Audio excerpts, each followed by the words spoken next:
let's start with somebody comes to you and they're just scared of getting Alzheimer's. What do you do to start with? I do love starting with the family history because I think it provides so many rich clues about the person who's sitting right in front of you. That's, the best way to get a look into what that person's risk could be. I like to ask really detailed questions about their family history.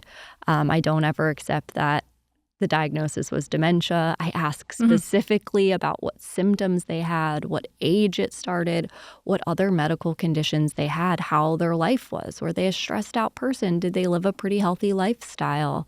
Did they have a fall? Like, how did the process and disease start? And again, what symptoms did they have? That really, really helps not only understand who in their family is at risk, how many family members are at risk, how high risk is the person sitting in front of you, but also what likely other processes might contribute to the person who's sitting in front of you's risk. If it's not a disease that's purely driven by genes, how important is the family history? I still think that it's very important. I think that it's not purely driven by genes, that's true, but it is polygenic. Yeah. And I think that the family history, whether or not they have one of the known high-risk genes or a collection of smaller at-risk genes that put them at risk, it still provides us a lot of information. We know that people with a first-degree family member, whether or not they have a known gene, are at a higher risk of disease. So family history is really important. Yeah, and what's sad now, especially in the public system, is a patient history is taken within 5 minutes. Oh, I know. So we do family history and we find out, maybe they don't know too much about how maybe their grandmother or their mother or father were affected, only if it was very prominent and they were the primary caretakers of that individual. But you go through family history, and then what else would you start doing? Would you start doing genetic screening? I don't think genetics are for everyone. I am a huge proponent of certain genetic testing, specifically ApoE testing, but I also really acknowledge and have a careful discussion with the person sitting in front of me about the risks and benefits of it, because there are emotional risks associated with it. There are long-term risks in terms of eligibility for disability insurance and life insurance. So there are serious considerations, but it, in some cases, so changes the recommendations and what I think about a person's risk and how I would change the medications they're on, the supplements they're on, based on what I see in their genes. The ApoE4 gene it's a gene that I think people are so scared of. And there's genetic counseling for those who are testing positive. I've met so many ApoE4 carriers, obviously. I've rarely met an E4. I am envious for the E2, E3s. I'm a 3-3. I'm a 3-3 too. Oh, really? Yeah, so it's a null. It doesn't mean we've raised our risk or it's increased our risk. Why don't we just go through exactly what the ApoE4 gene is? Yeah, and I also want to note, because it is a little bit unclear about how protective ApoE2 is. Don't. Absolutely.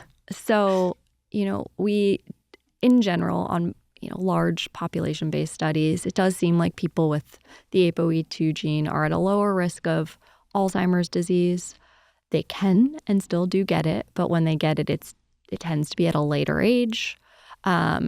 People have better cognitive performance later in life, but there's a growing body of literature that actually shows they're at risk for some other diseases. One, frontotemporal dementia, and two is actually cerebral amyloid angiopathy, which is related to Alzheimer's disease instead of the Alzheimer's plaques being built up in the actual brain tissue themselves. They're building up in the blood vessels of the brain and leading to blood vessel friability, small bleeding in the brain, big hemorrhagic strokes if people have high blood pressure. So it's not all great to have ApoE2. It can still increase your risk for certain diseases. So that's just to be thorough there. Yeah. But yeah, let's talk about ApoE4. Do you want to? Give me a full masterclass on it. Okay. So, I mean, I have a love for lipids. Tom, Yes, I'm going to give out I know. a shout out to Tom Dayspring. He's an amazing mentor of mine. And, I feel fortunate enough to be able to pick his brain and have learned really alongside him so much. So ApoE4 or ApoE is a lipoprotein. It's involved in lipid transport throughout the body. It's made in the liver, but centrally it's also made in the brain, specifically made in the astrocytes of the brain. And in the brain, it's involved in a lot of different processes. It is one of the primary lipid transport proteins in the brain.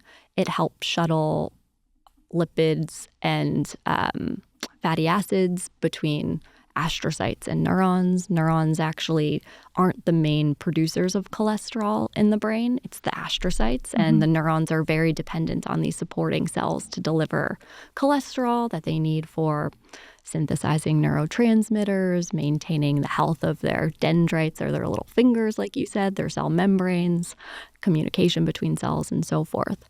So people with ApoE4 have less efficient lipid transport between these two types of brain cells, and lipids can get stuck in places that we don't want them to, like inside the astrocytes. And when Dr. Alzheimer's back in the day described Alzheimer's disease, he described these lipid droplets on pathology inside the brain cells of patients, inside the astrocytes of patients. And could it have been, and we'll never know, but could it have been he was really seeing this in our E4 patients who really had those lipids causing cytotoxicity or causing injury or death to the brain cells because they were getting trapped in there?